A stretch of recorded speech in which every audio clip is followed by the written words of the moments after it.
Konstitusiya günü Gəncədə ümumşəhər miqyasında qeyd edildi. Gəncə Dövlət Dram Teatrında şəhər ictimaiyyətinin iştirakı ilə tədbir keçirildi.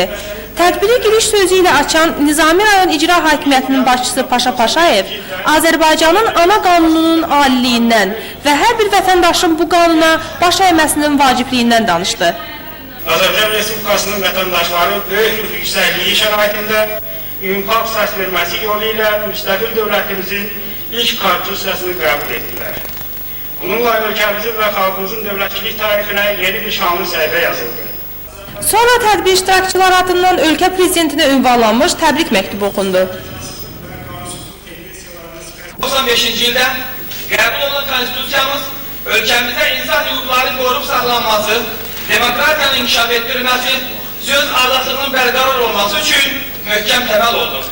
Cənab Prezident. Rəsmi hissədən sonra bayram konserti oldu.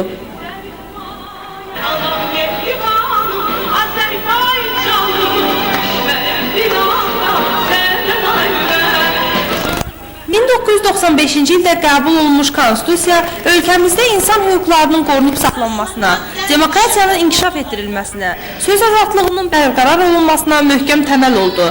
Bugün konstitusiyadan irəli gələn qanunlara riayət olunması isə gənc respublikamız üçün böyük önəm daşıyır. Xalidə Babayeva, Milyoni Seyidzadə, Xəbər Klub.